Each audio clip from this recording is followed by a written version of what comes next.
hands, the gift burning out, traded unknowingly for Victor's miracle.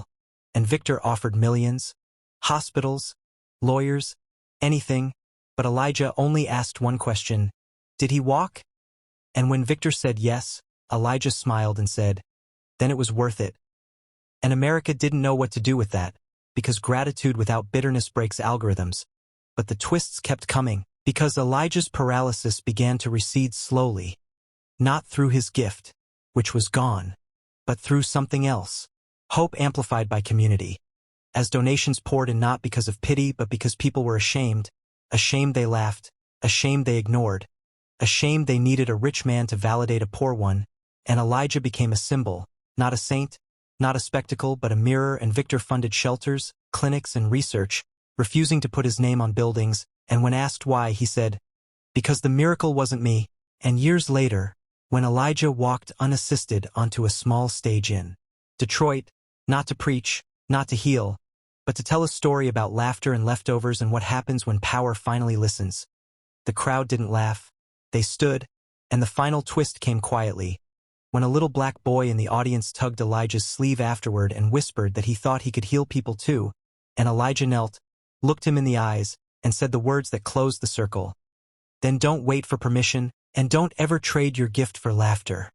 And, somewhere, far from cameras, a man who once had everything and felt nothing washed dishes at a shelter, leaving leftovers carefully packed, because miracles, real ones, always come back around. Same paragraph as requested. Stop scrolling right now.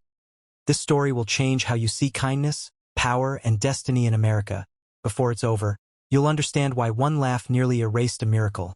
So if you believe stories can still move hearts, expose injustice, and flip the script on what society expects, hit subscribe right now, because stories like this are how we take back our humanity. Now here is the story, told in one unbroken breath as promised. He was called Elijah Moore once, before the streets stripped his name down to "Hey you" and "Get lost" and worse things said under breath, before the accident folded his future into a wheelchair and left his mother's hands shaking over hospital bills she could never pay, before America taught him the exact price of being a black boy with nothing but belief in a city that measured worth in dollars and mobility. And Elijah learned early how quickly laughter could replace compassion.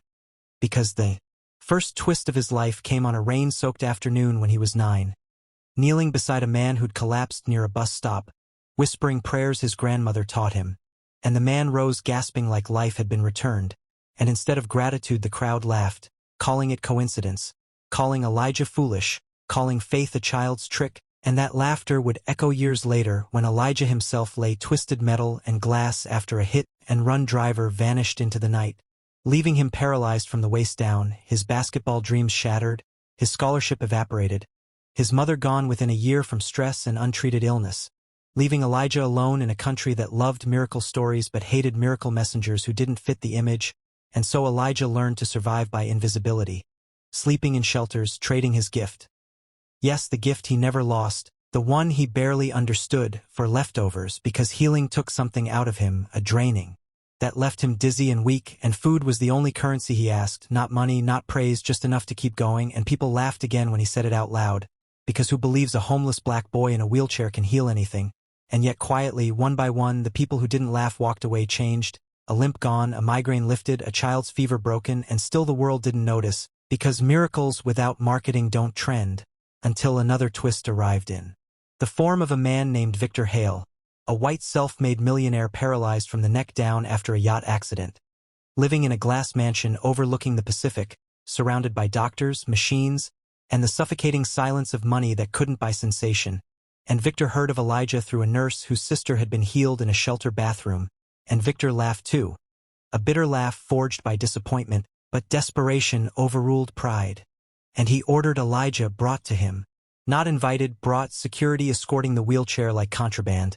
And when Elijah rolled into that mansion, the marble cold beneath his hands, Victor said the words that would become legend later.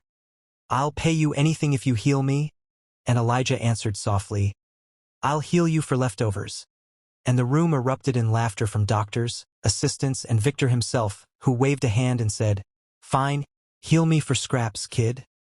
And what happened next did not happen fast, because real change rarely does. Elijah placed his hands on Victor's chest, felt nothing at first, doubt creeping in like ice, and then pain, blinding, tearing pain.